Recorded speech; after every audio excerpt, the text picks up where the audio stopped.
Olá, turma. Boa noite. Professor Alex falando. Vou deixar aqui a gravação da aula 4 para vocês assistirem hoje.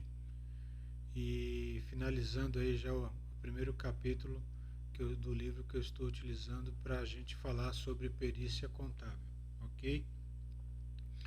Então, vamos dar continuidade aqui para finalizar os fundamentos sobre perícia contábil, falando agora de elementos materiais de exame pericial, ok?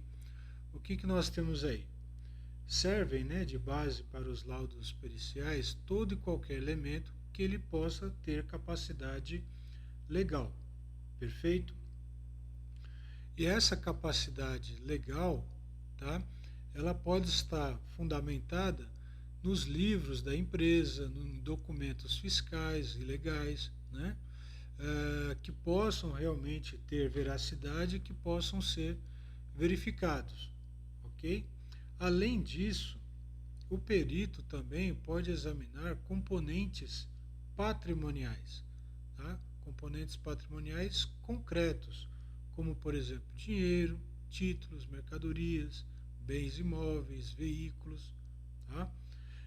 Além de se utilizar também de cálculos, normas, regulamentos, ou seja, o que o perito precisa para se utilizar do seu exame pericial para formatar a sua opinião no laudo pericial é que, ao alcançar esses, como podemos dizer, esses elementos, tá?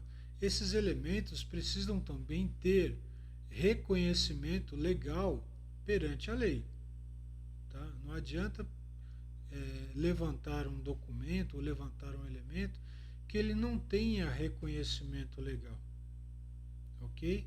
Então, por exemplo, um balanço patrimonial, livros fiscais, livros diário, razão, tudo isso, todos esses elementos que eu estou citando aqui, eles têm reconhecimento legal, e reconhecimento normativo, pelas normas brasileiras de contabilidade. Então, esse tipo de elemento pode sim ser utilizado para exame ou para perícia e, partindo dele, formular a sua opinião. O perito formular a sua opinião. Tá? Além disso, existe também os outros elementos que a gente cita aqui, que são elementos patrimoniais, ok? É muito comum, por exemplo, quando há investigação sobre enriquecimento ilícito de servidores públicos, como às vezes acontece da gente ler na mídia, em jornais, matérias sobre quadrilhas, ou sobre algum servidor corrupto que atuava no INSS ou na Secretaria da Fazenda, ou qualquer outro órgão fiscal aí, de que o patrimônio dele não comporta ou não condiz com a sua renda. Então, olha só, é um indício que merece uma investigação, uma perícia e que, através desse exame, o perito pode constatar que o patrimônio levantado ou patrimônio apurado e construído por aquele servidor investigado não condiz com a sua renda salarial, vamos dizer assim, para que ele, num curto espaço de tempo, tenha conseguido compor tal patrimônio.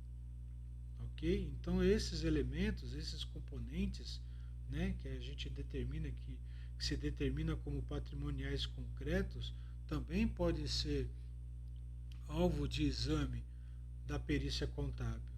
Tá ok?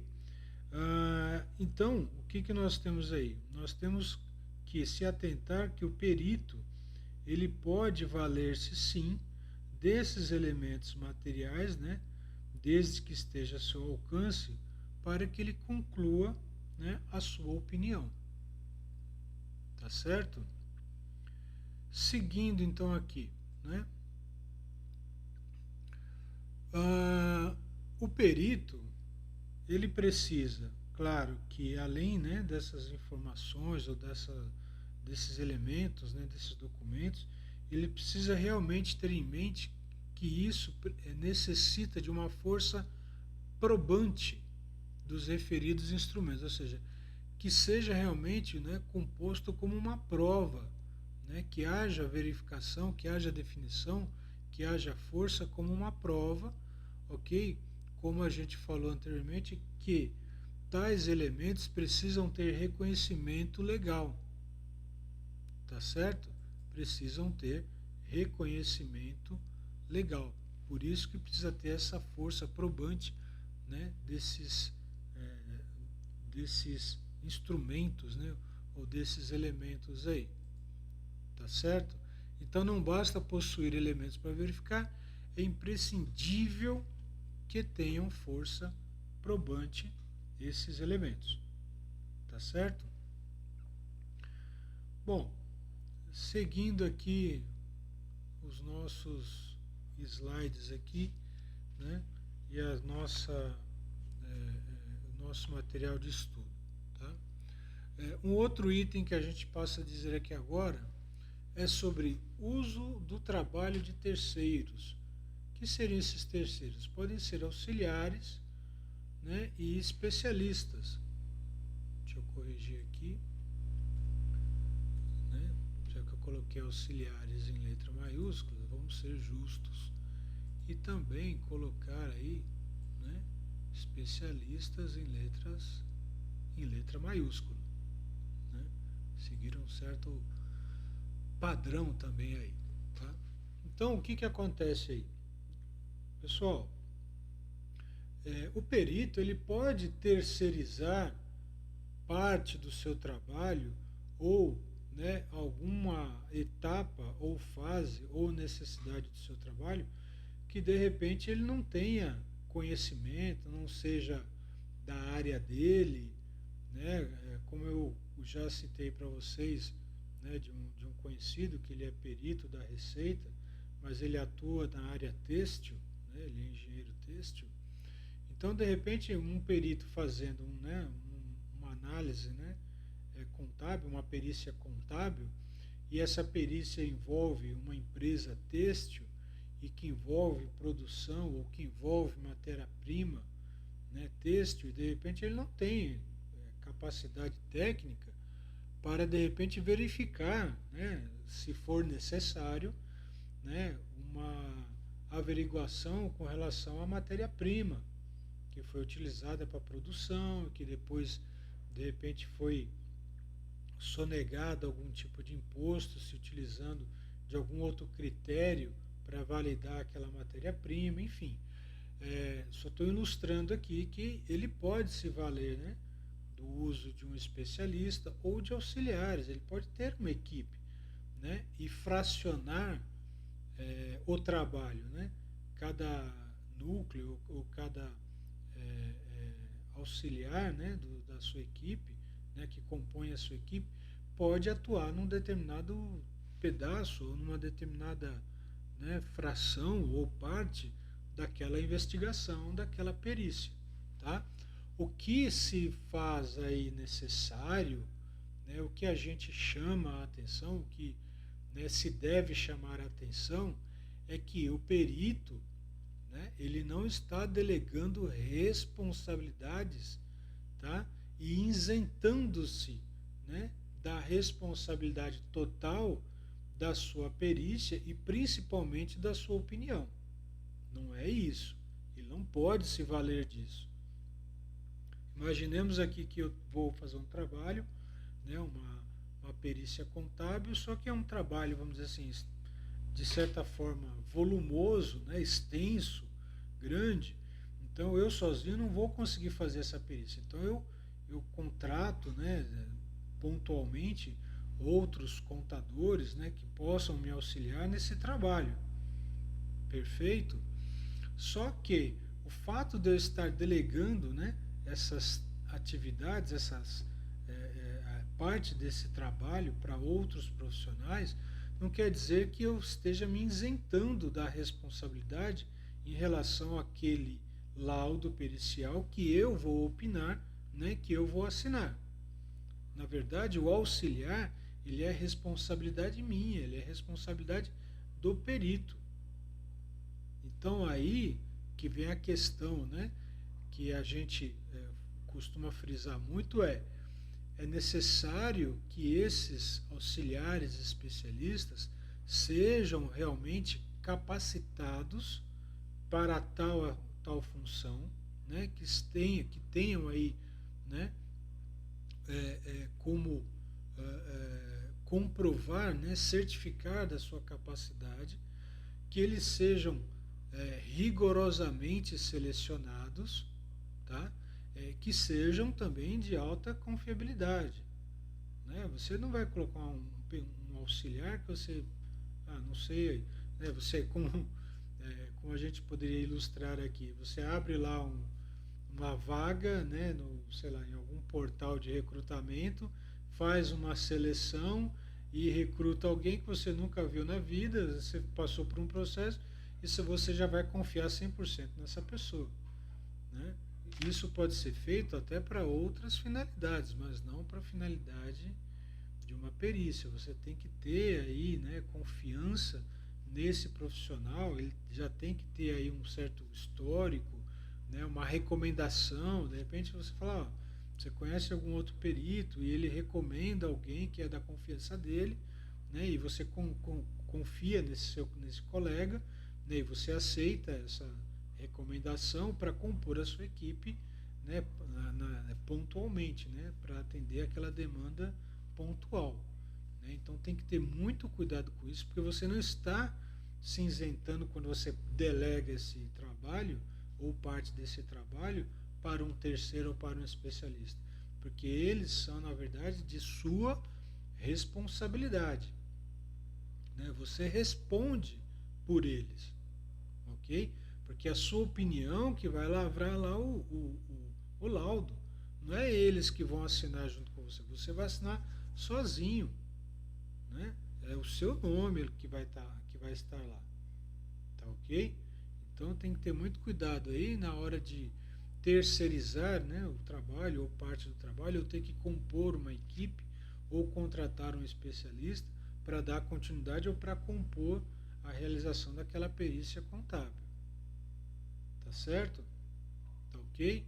Então, muito cuidado com essa questão. Tá? Eventualidades que podem acontecer, né, na perícia contábil, tá?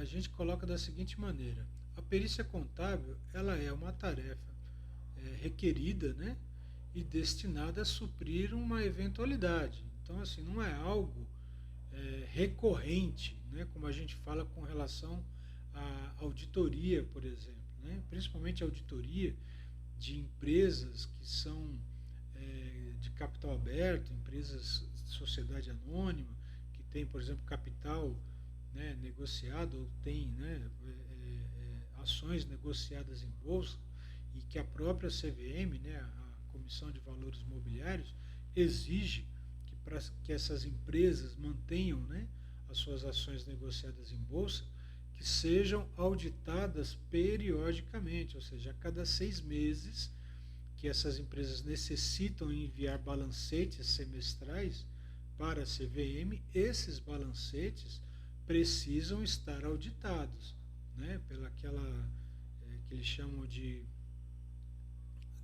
Big Four, né, que envolve aí as 4 principais empresas de auditoria, né, no mundo, que é a PwC, a Deloitte, Ernst Young, e tem mais uma outra que agora me fugiu o nome aqui, mas são 4 empresas aí que, se vocês procurarem no Google, vai aparecer lá. Ernst Young, PwC, Deloitte, e tem mais uma terceira que está me fugindo, uma quarta, perdão, que está me fugindo aí a composição dessa Big Four. Deixa eu pesquisar aqui rapidamente para não ficar vago, né, essa informação. Big Four, auditorias. Auditoria. A gente tem aqui, né,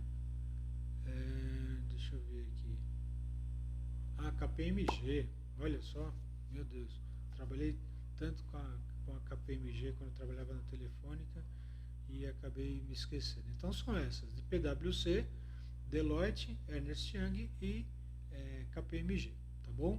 Essas 4 aí. Então o que acontece? No caso de auditoria, né, numa auditoria regular, periódica, ela atende, né, ela é totalmente contrária a uma questão eventual, que é o caso que se caracteriza muito a perícia contábil. A perícia contábil, como eu falei, ela pode ser uma perícia eventual para envolver, por exemplo, um processo de fusão, né, de compra, né, de uma empresa, de uma companhia, né, que talvez os adquirentes aí, né, os incorporadores ou os investidores não se satisfazem apenas com uma auditoria, né? Eles querem uma perícia, algo muito mais aprofundado, muito mais extenso, né? Então isso é eventual, um processo judicial, né, que está envolvendo aí de repente um pedido de concordata ou de recuperação judicial, como é definido agora, né, ou até um pedido de falência, né, isso é algo eventual, tá? Não é algo constante ou recorrente, perfeito? E nesse caso da eventualidade, tá, o que se leva em consideração é como características funcionais, né, dessa perícia. Tá? A gente tem os seguintes elementos aí. Né? Primeiro, quanto à causa, ou seja, há uma necessidade de tomada de decisão. Né? Então a gente tem uma tomada de decisão, por exemplo, uma aquisição, uma fusão, né, com uma empresa, com um grupo econômico. Né? Então existe aí a necessidade, né, da perícia, né, pela causa, né? A causa, né, que é a necessidade de tomada de decisão. Ou por um efeito. Tá? O que seria um efeito? O efeito é compor uma prova. E aí a gente está falando muito aí na questão de uma discussão ou de um processo judicial onde o laudo pericial ele será anexado ao processo como uma prova, né, que deve ser utilizado para tomar a decisão. Né? Aí a gente volta à questão da causa. Quanto ao espaço, né, ou seja, deve servir a determinada causa ou a determinado objetivo. Né? Então, assim, uma demanda que foi determinada em decorrência de um pedido de falência, por exemplo, que vai ter como efeito, né, a composição de uma prova, né, que vai ser anexada ao processo e que vai ser utilizado como elemento também para a tomada de decisão. Né? E também com relação ao tempo. Né? Ou seja, tem um caráter de eventualidade e não de perenidade. Tá? O que seria isso? Né? Perenidade. Tá? É que isso não vai ser perdido. Né? Não será perdido esse laudo. Tá? Ele não será, como eu posso dizer, ele não será descartado, né? Não ser, ele é durável, ou seja, no momento que, apesar da sua eventualidade, o laudo pericial vai ficar anexo àquele processo e vai ficar ad eterno, não vai ser alterado, não vai ser mudado. Né? Ele vai ficar ali, anexo ao processo. Né? Não vai haver mudanças, mutações, transformações. Não, aquilo ali é fechado e pronto. É finalizado e anexado e pronto. Né? Não há como fazer mudanças ou alterações, a não ser que haja, né, uma discussão, né, um questionamento sobre o processo, sobre a prova, né, computada, sobre a prova apresentada, aí aquilo pode ser revisto. Mas uma vez sentenciado, decidido, aquela prova, aquele laudo, né, ele se torna perene, eterno, enquanto, né, existiu a sentença, que é definitiva também. Né? Pode chegar a uma sentença no julgamento do Supremo Tribunal Federal e não existe mais instância superior a essa, pronto, decidiu, acabou, sentenciou e a prova, o laudo, ele vai ser perene, ele vai, né, seguir eternamente. Acabou.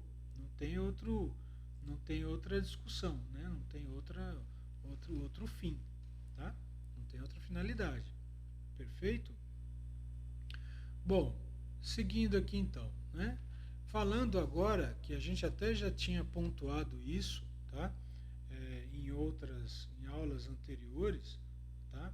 Eu tinha falado para vocês sobre a diferença, né? Existe uma diferença entre perícia e auditoria, tá? São coisas distintas, né? Que às vezes podem até seguir caminhos em paralelo, né? Com relação ao processo investigatório, né? A ferramentas utilizadas, a normativas, a legislação, enfim. Mas chega num determinado ponto, elas vão se diferenciar, porque elas terão finalidades e seguirão em processos, né, em processos metodológicos distintos. A gente já falou em aulas passadas, né, que cada necessidade, cada solicitação, cada demanda, ela pode ter uma metodologia voltada para aquilo ou para aquela demanda. Não existe uma metodologia padronizada, perfeito?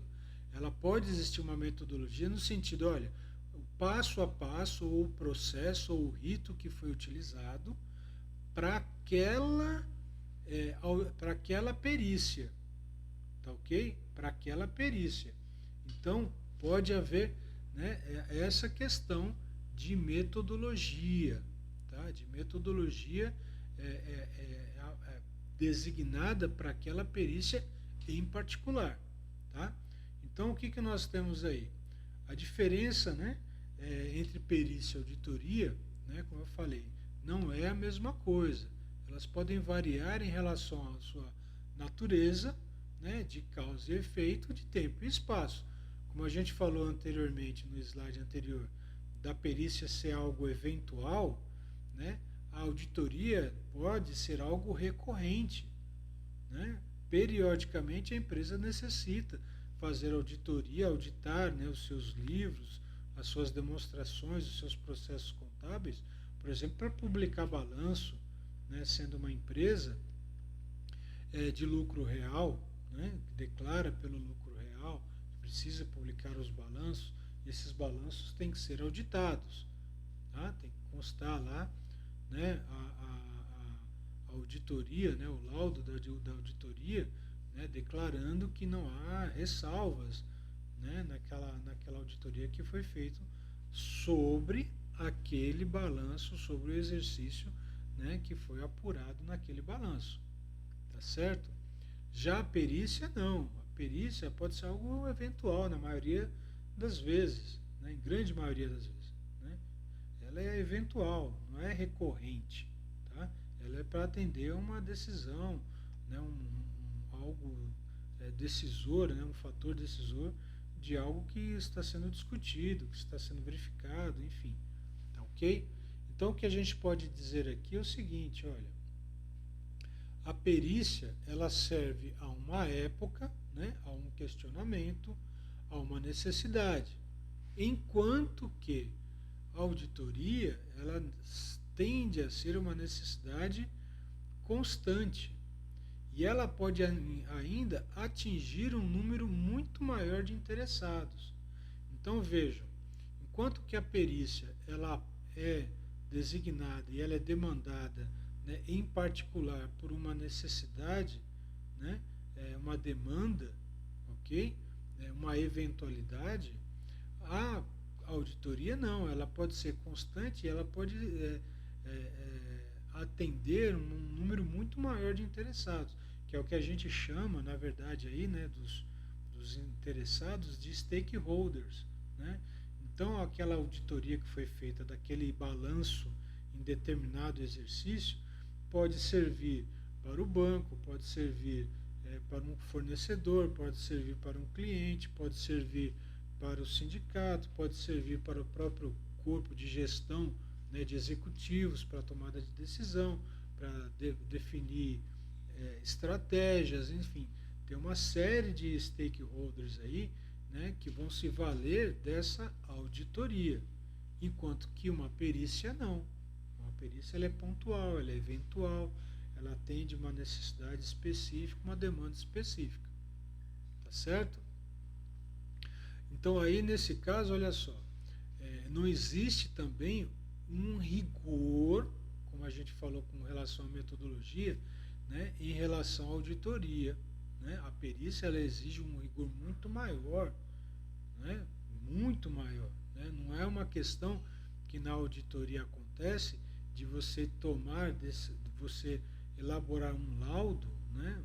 Um laudo de auditoria, um parecer de auditoria, baseado em amostragem, que é o que acontece na auditoria. Né? Vai por amostragem. Tá? Então, olha só, nesse caso, a amostragem ela é totalmente repelida pela perícia. Tá? A perícia ela vai falar assim, não, eu vou examinar todos os documentos daquele ano. Ele não vai fazer uma amostragem como é o caso da auditoria. E nessa amostragem, se tiver tudo ok, né, deduz-se que todo o processo também está ok. Né? Porque existe aí uma questão estatística. Tá? Então, olha só, já a auditoria então tem objetivos normais, né? A maior abrangência, a gestão como algo em continuidade, enquanto que a perícia se prende à especificidade, né? Tem caráter eventual, né? E só aceita o universo completo, ele não aceita apenas uma parte daquele todo, né? Para produzir aquilo que ele vai dar como opinião, como uma prova, e não como um conceito, tá? E não como um conceito. Então são essas distinções que a gente tem que fazer em relação à perícia e à auditoria, tá? Então, seguindo aqui, a perícia ela serve, né? Acho que eu dupliquei aqui o slide. Deixa eu ver aqui. Eu dupliquei o slide, pessoal, desculpa. Eu vou retirar aqui. Então, a perícia contábil não é o mesmo que uma auditoria contábil. Tá? Ela varia quanto à sua natureza de causas e efeitos, né, de tempo, de espaço e de metodologia de trabalho. Tá? Esse slide ficou duplicado, então eu vou deletá-lo. Vamos colocar aqui.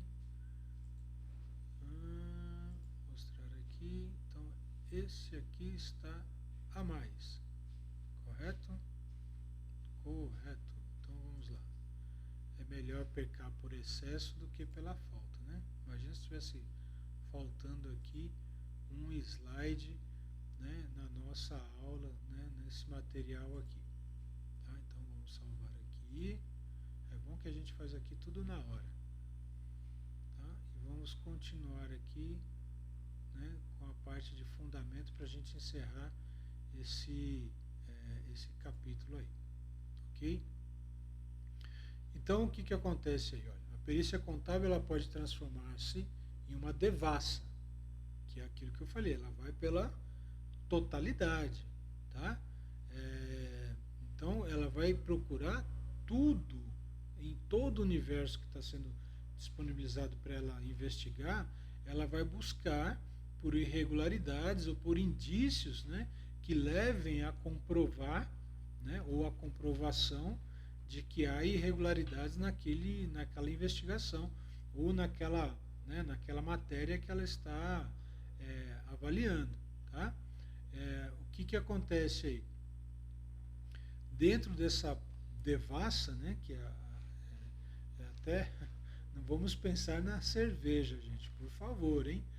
Essa devassa é porque assim ela vai examinar detalhadamente tudo que seja possível, que esteja ao alcance do perito, ok? Na sua totalidade, e só vai parar, né, essa investigação, tá, se houver uma determinação, né, do juiz ou de quem esteja delegando dizendo, olha, você pode investigar até o período tal, ou até o ano tal, ou até a cifra tal, mas isso já é delegado, já é definido.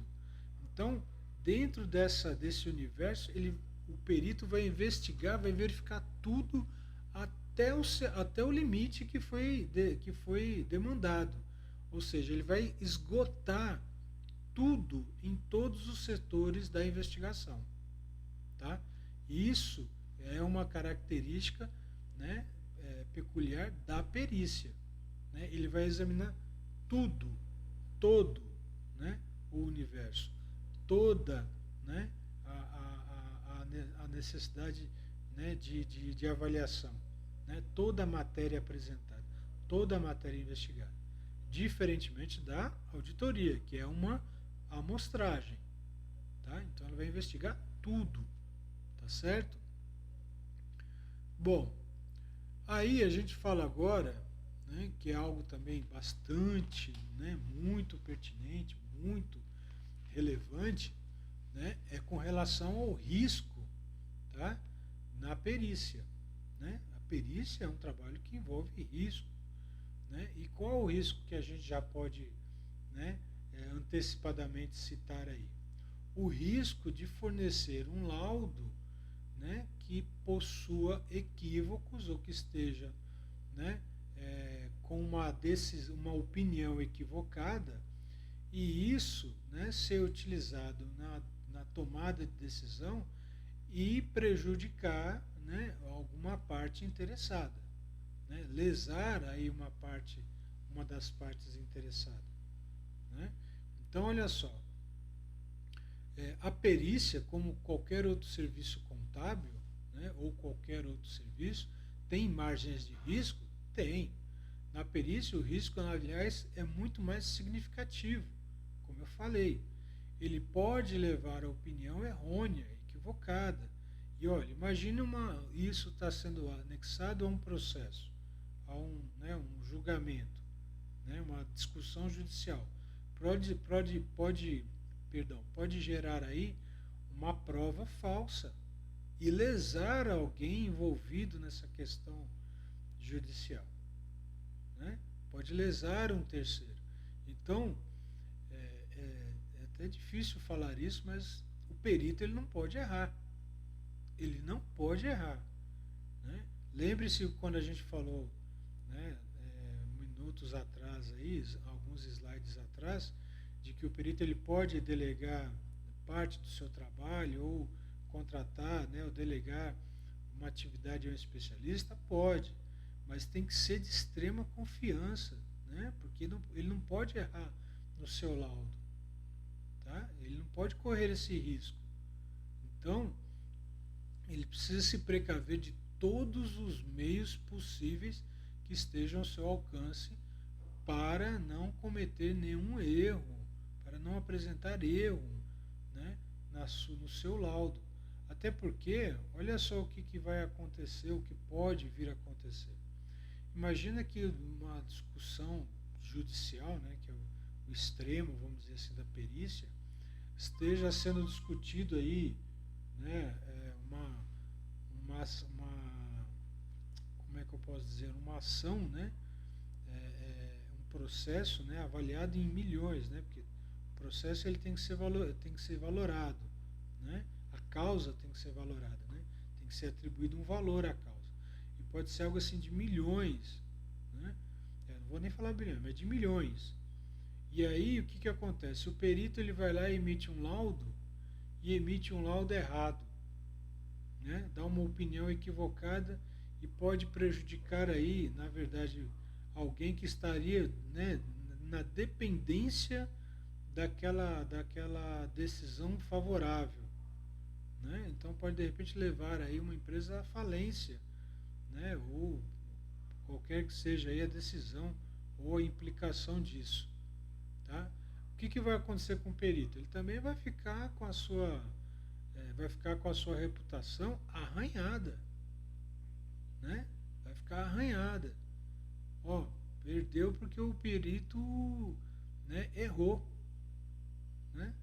Foi substancial, né, a participação dele na decisão equivocada de um juiz, de uma sentença, e isso prejudicou, né, significativamente uma das partes. E a reputação dele vai ficar arranhada. Né? Então, isso é muito, muito grave. Né? Então, o perito ele tem que tomar todas as precauções possíveis. Tá? Então, por exemplo, né, os fatores que têm que ser verificados aí. O tempo atribuído. Só aceitar a tarefa em tempo hábil para que possa realmente desempenhá-la com rigor. Então não adianta você trabalhar numa linha de produção. Não é isso. Né? Como às vezes acontece com auditoria, ou até com empresas de implantação de sistema, enfim. Né? Às vezes trabalham num ritmo de produção. Na perícia não pode. Você não pode dar um passo maior que a perna, né, dentro dos compromissos que você está assumindo para, como se diz, para produzir um laudo pericial. Né? Então, assim, a primeira coisa, quanto tempo necessita para, né, produzir aquele laudo? Tá? E não adianta querer pegar mais coisas, né, e não conseguir entregar a tempo, e aí, como eu falei, corre o risco de repente apresentar um laudo, né, equivocado. Plano de trabalho.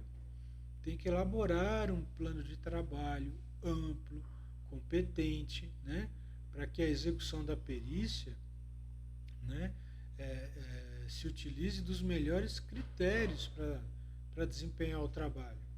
Né? Então tem que ter um plano de trabalho muito bem elaborado, muito bem definido, né, muito bem composto, né, muito bem computado para executar a perícia, para executar, né, o trabalho. Tá? Uma outra coisa aí, o desempenho exigente. Olha, no desempenho ou execução do plano, deve o perito usar da sua autoridade para tudo aquilo que seja oferecido, né, a tempo completamente, ou seja, os materiais, os elementos materiais devem ser satisfatórios. Então, se o perito falar assim, ó, essa prova, né, ou esse material, ou esse elemento não me serve, pronto, não serve. E ele pode usar isso para dizer, olha, a perícia não está sendo feita a tempo, ou não está sendo concluída a tempo, porque está faltando informação que não está chegando, né, dentro das suas exigências de qualidade. Ele não vai aceitar qualquer coisa. Ele exige, ele pode se utilizar dessa autoridade. Tá? Apoio exigente, no caso aí, por exemplo, né, de sistemas informatizados, né, onde, por exemplo, há entradas em computadores que de repente não possuem documentação, que é o exemplo de caixas eletrônicos, ele pode exigir um rigoroso apoio de programação de verificação. Tá? Ele pode aí, como a gente falou, né, entrar um especialista, contratar um especialista para dar apoio a ele nessa questão, né, especializada, mas com alto nível de verificação. Tá ok? Um outro item, né, resguardo de informes, ou seja, todo informe fornecido, toda informação fornecida, ela tem que ter uma base de conhecimento e uma base, né, de conhecimento do serviço e uma base de conhecimento de fatos. Ela tem que ter relevância para poder se utilizar no julgamento. Né? E isso pode ser colhido também em depoimentos escritos, assinados pelos depoentes, né, pelas testemunhas. Né? Então pode haver aí, né, uma comprovação, né, desde que haja realmente fato relevante ou comprovação relevante desses informes. Tá? Seguindo, né, provas emprestadas. Se couber ou onde couber, o perito ele pode apelar para informação de pessoas alheias ao processo. Tá? Como, por exemplo, transações entre empresa com outra instituição. Né? Então, ele pode solicitar aí confirmação de saldo a fornecedores, a clientes, a bancos, né? Para compor ou para, né, auxiliar na sua investigação, na sua perícia. Tá bom? E pode também ter aí declarações, né? O que seriam isso? Quanto a dados a serem requeridos, o perito pode pedir à empresa que está sob o seu exame uma carta da administração que declare, né, que os elementos ali são exclusivos, né, e que existiam até então e nenhum outro foi produzido ou existe em outro local. Tá? Então, falando assim, não, esses documentos só existem aqui e não existem em outro lugar. Né? São únicos, né? São originais, tá? São exclusivos. Então, olha só, é preciso que o perito adote todas essas medidas, né? Com medidas de precaução, para que ele possa ter uma garantia da execução do seu trabalho, né? E que não venha prejudicar terceiros, né? E nem ser responsabilizado por uma omissão ou uma falsidade informativa. Né? Então, olha, o trabalho pericial tem sempre riscos e necessita de altíssimas cautelas ou de uma cautela especial. Tá? Deixem isso bem frisado. Tá? É um trabalho que envolve riscos, que não pode ter erros, então exige aí um alto rigor, né, em relação à tomada de a questão de cautelas e de cuidados, né, especiais na execução da perícia. Tá ok? Bom, seguindo, já estamos acabando. Limites e riscos da prova emprestada. Né?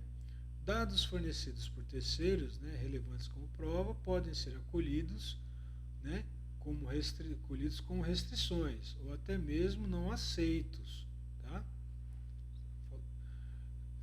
Entrou um O aqui a mais. Né? Acolhidos com restrições ou até mesmo não aceitos pelo perito. Isso quando se tratar de um trabalho que não tenha sido, né, da execução desse perito ou de um perito, né, como uma indagação, né, que possa influir, né, na opinião. Tá? Ou seja, resumindo, o perito não deve tomar como sua opinião que foi fruto de informação, dado, né, ou tarefa de terceiros, mas apenas com restrições procurar em tais elementos um subsídio a ser aceito com toda a relatividade e sobre o qual não deve afirmar. Então, assim, ele pode até aceitar, né, ou não, né, ele pode recusar na sua totalidade, né, algum tipo de informação, né, algum tipo de trabalho, algum tipo de dado, né, de dados para serem incorporados aí dentro da sua perícia, tá? Ou seja, como uma prova emprestada, tá? Mas isso não é uma obrigação. Ele pode aceitar com restrições ou pode simplesmente não aceitar e alegar que aquilo não faz parte porque não partiu, né, da opinião dele ou ele não teve o exame ou a produção dele. Tá? Isso pode ser utilizado. Tá bom? Bom, deve então merecer recusa como prova todo e qualquer elemento derivado de método de amostragem. Né? Lembra que ele não pode tomar decisões para uma amostra, ainda que fornecido por terceiro, que tenha conceito firmado como profissional, né, de qualidade. A probabilidade é um critério de fundamento que merece restrições, embora aceito em muitos casos, mas sempre de maneira duvidosa, como elemento de prova, que na verdade, né, que só deverá ter certeza se realmente, né, interessar, né, esse elemento. Tá? Aí é uma questão de decisão do perito. Ok? Se ele deve aceitar aquilo ou não, se ele acha que é possível, né, sempre lembrando que pode ser também um elemento de comprovação duvidosa, porque foi o quê? Foi elaborado com certa restrição, ou, né, de forma aleatória, ou probabilística, enfim. Né? Aí precisa avaliar bem essa questão. Tá ok? Então, aí, finalizando, o que a gente pode falar? Pode falar também da suspensão ou impedimento do perito. Aí, na verdade, existe aí no artigo artigo 138, 135, as partes que tem 20 gramas, nossa, o que saiu aqui, gente?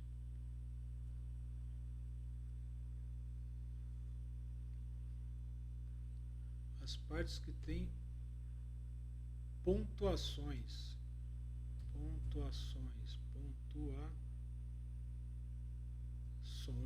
né? Da suspensão ou, né, de impedimento. Nossa, hoje eu estava com o dedo. O perito então pode ser julgado por uma das partes, né, que tem pontuações, né, da suspensão ou de impedimento, ok? Que isso pode ser atribuído a um juiz, seguindo, né, o que está lá nos artigos 138, né, do inciso 3 do Código Civil, tá? Ou também no 135, tá? E também, né, pelo Conselho Federal de Contabilidade, né, na resolução que foi de número 1050, né, de outubro de 2005, tá? Pertinente, né, ao NBC, né, pertinente ao NBC, tá? Aos termos, né, das normas de normas brasileiras de contabilidade, né, P23, né, que envolve lá impedimento e suspensão, tá? Lá na verdade consta que é um pouco extenso, né? Não vou trazer aqui agora, né? Posso até tirar uma cópia e se vocês quiserem disponibilizar para vocês, porque é extenso, né? Aí é questão da legislação, tá? Mas lá diz, né? Tem lá todo um critério que pode suspender ou impedir a atuação de um perito num determinado laudo, né? Num trabalho pericial aí contábil, tá? Por exemplo, aqui no 135, se houver alguma ligação de herdeiro, né, donatário, empregador de alguma das partes, né, que tenha ligação com o perito, né, ou alguma ligação conjugal, né, se é esposa que de repente está envolvida também na discussão, envolvida assim, ela de repente trabalha na empresa que está envolvida no processo, enfim, né, tem uma série de